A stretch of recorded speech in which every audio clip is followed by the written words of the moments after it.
السلام علیکم ورحمۃ اللہ وبرکاتہ۔ بسم اللہ الرحمن الرحیم۔ ایک دفعہ سلطان صلاح الدین ایوبی رحمۃ اللہ علیہ اپنے کمرے میں بیٹھا ہوا تھا کہ ایک آدمی جو کہ ایک عام سے لباس میں موجود تھا سلطان صلاح الدین ایوبی رحمۃ اللہ علیہ کے کمرے میں داخل ہوا اور سلطان صلاح الدین کے ساتھ تھوڑی دیر گفتگو کرنے کے بعد ایک چمڑے پر کچھ لکھی چیز دیتے ہوئے وہاں سے رخصت ہو گیا، اور جب وہ محل سے باہر نکلا تو اس کو نہ ہی کسی نے جاتے دیکھا اور نہ ہی کسی نے آتے دیکھا۔ تھوڑی دیر گزرنے کے بعد سلطان صلاح الدین ایوبی رحمۃ اللہ علیہ نے ایک سپاہی کو حکم دیا کہ جا کر علی بن سفیان کو میرے پاس بلاؤ۔ دوستو، علی بن سفیان عرب کا ایک ماہر جاسوس تھا، جو کہ نہ صرف جاسوسی کرنے میں ماہر تھا بلکہ جاسوسوں کو پکڑنے میں بھی ماہر تھا۔ علی بن سفیان کی جاسوسی سے بڑے بڑے بادشاہ، بڑے بڑے امیر، بڑے بڑے وزیر بھی ڈر جاتے تھے۔ علی بن سفیان جاسوس کو اس انداز سے پکڑتا کہ وہ جاسوس بھی بڑا حیران ہوتا کہ آخر اس انسان کو کیسے پتہ چلتا ہے یا اس کو جاسوسوں کی بو آتی ہے۔ دوستو، یہاں آپ کو علی بن سفیان کی عقل مندی کا ایک اور واقعہ سناتے ہیں کہ ایک دفعہ جنگ کے دوران سلطان صلاح الدین ایوبی رحمۃ اللہ علیہ کے پاس 3 غریب اور مظلوم لڑکیاں بن کر آئیں۔ جب سلطان صلاح الدین ایوبی رحمۃ اللہ علیہ نے ان سے پوچھا کہ تم کون ہو اور میرے پاس کیا کرنے آئے ہو، تو انہوں نے چینی زبان استعمال کی، اور سلطان کا ایک سپاہی ان کی زبان کو جانتا تھا۔ لہٰذا سلطان کو سپاہی نے بتایا کہ حضور، یہ لڑکیاں کہہ رہی ہیں کہ ہمیں عربی زبان نہیں آتی، اور یہ یہی کہہ رہی ہیں کہ ہم مظلوم ہیں، ہم سلطان کی پناہ میں آنا چاہتی ہیں، ہمارے پیچھے دشمن ہیں۔ سلطان صلاح الدین ایوبی رحمۃ اللہ علیہ ان کی چال میں پھنس گیا، لیکن جب علی بن سفیان کسی کام سے واپس لوٹا تو جب ان لڑکیوں کو دیکھا تو فوراً ان کی آنکھوں سے پہچان گیا، اور سلطان صلاح الدین ایوبی رحمۃ اللہ علیہ کو کہا کہ اگر آپ مجھے اجازت دیں تو میں بھی ان لڑکیوں کو غدار ثابت کر سکتا ہوں۔ سلطان نے کہا، وہ کیسے؟ علی بن سفیان نے کہا کہ آپ سپاہیوں کو حکم دیں کہ ان تینوں لڑکیوں کو تمام درباریوں کے سامنے حاضر کریں۔ سلطان کے حکم پر جب ان تینوں لڑکیوں کو سلطان کے سامنے حاضر کیا گیا تو علی بن سفیان نے بلند آواز میں سب کے سامنے کہا کہ ان تینوں لڑکیوں کو ننگا کر کے ہمارے وحشی سپاہیوں کے حوالے کر دو۔ جب یہ بات علی بن سفیان نے کہی تو ان تینوں لڑکیوں کے چہرے کا رنگ اڑ گیا، اور ان تینوں جاسوس لڑکیوں نے فوراً اٹھ کر کہا، کیا مسلمانوں کے سلطان کا یہی کام رہ گیا ہے؟ کیا وہ ہمیں تمام مردوں کے سامنے ننگا کرے گا؟ اتنے میں سلطان صلاح الدین ایوبی رحمۃ اللہ علیہ کے ساتھی علی بن سفیان نے کہا، حضور، آپ نے تو کہا تھا کہ عربی نہیں جانتی، تو پھر انہوں نے یہ زبان کیسے سمجھ لی؟ اور اس وقت تمام درباریوں کے سامنے سلطان کو بھی پتہ چل گیا کہ یہ لڑکیاں کوئی مظلوم نہیں بلکہ جاسوس ہیں، اور علی بن سفیان کی عقل مندی کی وجہ سے وہ تینوں پکڑی گئیں، اور یہی ادا اس کی سلطان صلاح الدین ایوبی رحمۃ اللہ علیہ کو بہت پسند تھی۔ الغرض، دوبارہ اپنے موضوع کی طرف لوٹتے ہیں۔ سلطان صلاح الدین ایوبی رحمۃ اللہ علیہ نے علی بن سفیان کو اپنے ساتھ بٹھاتے ہوئے کہا کہ جاسوس سے خبر ملی ہے کہ فلاح قبیلے کا سردار اب بالکل پرسکون ہے، اس نے اپنی سپاہی ہر طرف پھیلا دیے، اور وہ قبیلہ جیسا کہ تم جانتے ہو کہ تجارت کے لحاظ سے سب سے زیادہ اہم ہے، کیونکہ ہمارا پڑوسی ملک کے ساتھ تجارت کرنے کا راستہ اسی قبیلے کے پاس سے گزرتا ہے، اور اس قبیلے کا سردار وہاں سے گزرنے کے لیے ہم سے محصول مانگ رہا ہے۔ میں نے اسے مناسب محصول یعنی ٹیکس دینے کا وعدہ کیا، لیکن اس نے ہماری مجبوری کو دیکھ کر مجھ سے دگنا محصول لینے کا مطالبہ کر دیا، اور میں نے اپنے جاسوسوں سے خبر لی۔ اب یہی بہتر وقت ہے کہ اس قبیلے پر حملہ کر کے اس کے سردار کو پکڑ کر اس قبیلے کو اپنے قبضے میں لیا جائے، تاکہ ہمارے غریب تاجروں کو اس ظالم سردار کو محصول نہ دینا پڑے اور ہماری معیشت اٹھ کھڑی ہو۔ علی بن سفیان سے تھوڑی دیر سلطان صلاح الدین ایوبی رحمۃ اللہ علیہ بات چیت کرنے کے بعد سلطان نے ایک چمڑے پر لکھا ہوا نقشہ نکالا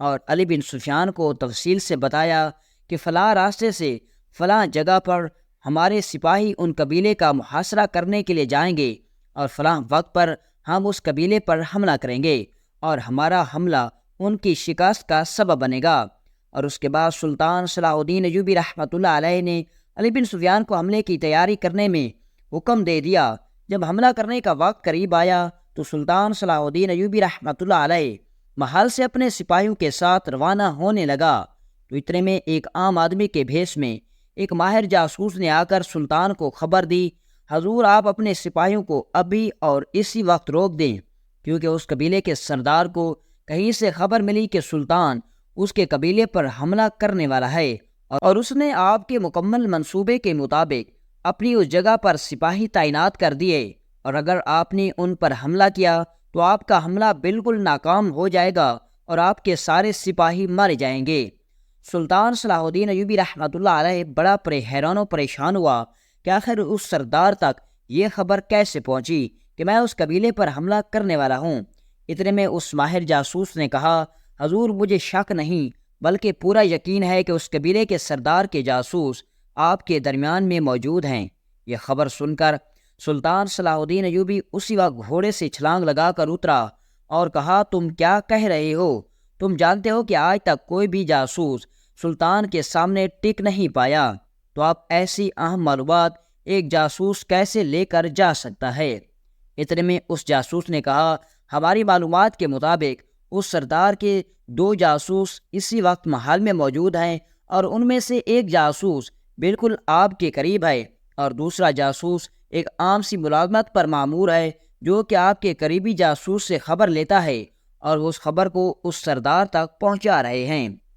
تھوڑی دیر سوچنے کے بعد سلطان صلاح الدین ایوبی رحمۃ اللہ علیہ نے اس جاسوس کو کہا کہ میرے قریب تو کوئی ایسا مشکوک بندہ نہیں جو مجھ سے غداری کر سکے، جاسوسی کرے۔ تو سلطان کے جاسوس نے کہا، حضور جاسوس ہوا کی طرح ہوتے ہیں، موجود ہوتے ہوئے بھی نظر نہیں آتے،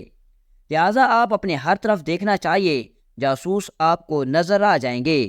سلطان صلاح الدین ایوبی رحمۃ اللہ علیہ نے اپنے سپاہیوں کو آرام کرنے کے لیے بھیج دیا اور خود اپنے کمرے میں چلا گیا اور علی بن سفیان کو اپنے پاس بلایا اور کہا، اے علی، میرے جاسوسوں کے مطابق محل میں اس وقت اس سردار کے 2 جاسوس موجود ہیں جنہوں نے یہ اہم معلومات ان تک پہنچائی، اب ان کو پکڑنے کا کوئی طریقہ بتاؤ۔ اتنے میں علی بن سفیان نے کہا، حضور میری سمجھ میں تو بالکل نہیں آ رہا کہ آخر محل میں 2 جاسوس کون ہیں۔ اتنے میں سلطان صلاح الدین ایوبی رحمۃ اللہ علیہ کے کمرے میں ایک باورچی سلطان کے لیے مشروب لے کر آیا۔ جب علی بن سفیان کی نظر اس باورچی پر پڑی تو علی بن سفیان نے سلطان صلاح الدین ایوبی رحمۃ اللہ علیہ کو کہا کہ حضور یہ باورچی کہاں سے آیا؟ تو سلطان نے کہا کہ یہ 15 دن پہلے میں نے اس کو بازار سے خریدا تھا، یہ کانوں سے بہرا ہے لیکن اس کے ہاتھ کا ذائقہ بہت لذیذ ہے اور اس نے کئی دفعہ ثابت کیا کہ یہ میرا وفادار ہے، آپ اس پر شک نہ کرو۔ تو اتنے میں علی بن سفیان نے کہا، حضور میں اس پر شک نہیں کر رہا، لیکن یہ آپ کا باورچی بالکل بد لحاظ ہے، میں نے صبح اس کو مشروب بناتے دیکھا تو اس نے بغیر برتن دھوئے برتن میں مشروب بنا دیا، اور اسی غصے کی وجہ سے میں نے اس برتن میں جس میں آپ کے لیے مشروب لایا ہے میں نے اس میں زہر ملا دیا، لہذا یہ مشروب بالکل نہ پئیں اور سزا کے طور پر یہ مشروب اسی بہرے باورچی کو پلا دیں تاکہ اپنی غلطی کی سزا بھگت سکے، کیونکہ اسے معلوم ہونا چاہیے کہ ایک سلطان کا مشروب کس طرح کے برتن میں بنانا چاہیے۔ اتنے میں سلطان نے کہا کہ علی تم یہ کیا کہہ رہے ہو، اس کے ساتھ یہ ظلم نہیں کرنا چاہیے۔ اتنے میں علی بن سفیان نے کہا، حضور اگر آپ مجھے اپنا وفادار سمجھتے ہیں تو میری بات مان لیں۔ اتنے میں سلطان صلاح الدین ایوبی رحمۃ اللہ علیہ نے اس بہرے باورچی کی طرف دیکھا اور کہا، اے باورچی یہ مشروب تم پی لو، مجھے حاجت نہیں۔ سلطان نے اس کے ہاتھ میں دوبارہ مشروب کا پیالہ دیتے ہوئے کہا کہ اب اس کو پی جاؤ، لیکن حیرانی کی بات اس وقت ہوئی کہ اس مشروب کو پیتے وقت اس کے ہاتھ کانپنے لگے، اور جب سلطان نے اصرار کیا تو وہ مشروب کا پیالہ اس کے ہاتھ سے گر گیا، اور سلطان صلاح الدین ایوبی رحمۃ اللہ علیہ نے بڑا حیران ہو گیا کہ یہ مشروب کیوں نہیں پی رہا اور مشروب اس کے ہاتھوں سے کیوں گر گیا۔ تو علی بن سفیان نے کہا، حضور یہی وہ جاسوس ہے جو آپ کی معلومات قبیلے کے سردار تک پہنچا رہا ہے۔ سلطان نے کہا، تمہیں کیسے معلوم؟ یہ تو بہرا ہے۔ تو علی بن سفیان نے کہا، حضور یہ اگر بہرا ہوتا تو یہ ابھی اور اسی وقت اس مشروب کو پی جاتا، کیونکہ میں نے اس کے سامنے کہا ہے کہ اس مشروب میں زہر ہے، اور اگر یہ بہرا ہوتا تو یہ بات کبھی نہ سنتا اور اس مشروب کو پی جاتا، لیکن یہ صرف بہرا ہونے کا ناٹک کر رہا تھا۔ یہ دیکھ کر سلطان صلاح الدین ایوبی رحمۃ اللہ علیہ نے غصے میں آ کر اسی وقت تلوار نکالی اور اس جاسوس کو قتل کر دیا۔ یہ دیکھ کر علی بن سفیان نے کہا، حضور لیکن ابھی اس جاسوس کو قتل نہیں کرنا تھا، ہم اس کی مدد سے دوسرے جاسوس کو پکڑ سکتے۔ یہ دیکھ کر سلطان بھی بڑا پریشان ہو گیا اور کہا کہ اب ہم دوسرے جاسوس کو کس طرح پکڑیں گے جو سانپ کی طرح ہمیں ڈس رہا ہے۔ تھوڑی دیر سوچنے کے بعد سلطان صلاح الدین ایوبی رحمۃ اللہ علیہ نے علی بن سفیان کو حکم دیا اور کہا کہ جاؤ اور محل کے ایک کونے کے ایک دروازے اور ہر دیوار کے ساتھ جا کر دیکھو کہ کون کس جگہ ڈیوٹی کر رہا ہے، اور جب سارا معائنہ ہو جائے تو مجھے بتا دینا۔ چند لمحوں کے بعد علی بن سفیان واپس آیا اور کہا، حضور میں نے محل کے تمام سنتریوں سپاہیوں کو اچھی طرح دیکھ لیا ہے کہ کون کس جگہ ڈیوٹی کر رہا ہے۔ اس کے بعد سلطان صلاح الدین ایوبی رحمۃ اللہ علیہ نے محل کے صحن میں تمام سپاہیوں حتیٰ کہ دروازے پر موجود سنتریوں کو بھی اپنے سامنے بلایا اور کہا کہ ہم فلاں قبیلے پر فلاں جگہ سے فلاں وقت پر اور فلاں طریقے سے حملہ کرنے والے ہیں، تم سب تیار ہو جاؤ۔ کوئی سپاہی محل کی حفاظت کے لیے رکیں گے اور باقی ہمارے ساتھ چلیں گے۔ جب سلطان واپس اپنے کمرے میں آیا تو علی بن سفیان نے کہا، حضور یہ آپ نے کیا کر دیا؟ اب یہ خبر تو ایک پرندے کی طرح اڑتے ہوئے اس سردار کے پاس پہنچے گی، کیونکہ ابھی بھی ایک جاسوس ہمارے درمیان موجود ہے۔ سلطان نے کہا کہ میں بھی تو یہی چاہتا ہوں۔ اب سلطان صلاح الدین ایوبی رحمۃ اللہ علیہ نے علی بن سفیان کو کہا، میرے کہنے کا مقصد یہ ہے کہ جس طرح میں نے تمام سپاہیوں کو کہا اسی طرح ہم ویسا نہیں کریں گے۔ میں صرف یہ پتہ کرنے کے لیے کہہ رہا تھا کہ اس کی خبر کے بعد کون سا سپاہی اس محل میں غائب ہوتا ہے۔ جو بھی سپاہی محل میں غائب ہوا وہی دوسرا جاسوس ہوگا۔ اور سلطان کی سوچ کے مطابق تھوڑی دیر میں جب علی بن سفیان نے دوبارہ محل کا معائنہ کیا تو ایک سپاہی وہاں سے غائب تھا۔ سلطان سمجھ گیا کہ یہی غدار ہے، لیکن اس کے بعد سلطان صلاح الدین ایوبی نے علی بن سفیان کو حکم دیا کہ ابھی اسی جاسوس کو کچھ نہ کہنا۔ اب سلطان صلاح الدین ایوبی رحمۃ اللہ علیہ نے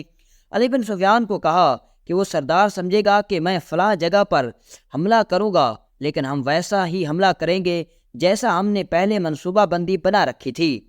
اور جب وہ سردار وہاں پر حملہ کرنے کے لیے ہمارے آگے گھات لگائے گا ہم پیچھے سے آ کر اس کے قبیلے پر قبضہ کر لیں گے، اور اسی طرح وہ جاسوس بھی پکڑا جائے گا اور اس قبیلے پر بھی قبضہ کر لیں گے۔ مقررہ وقت پر سلطان صلاح الدین ایوبی رحمۃ اللہ علیہ نے اپنے چند سپاہی اس قبیلے کی طرح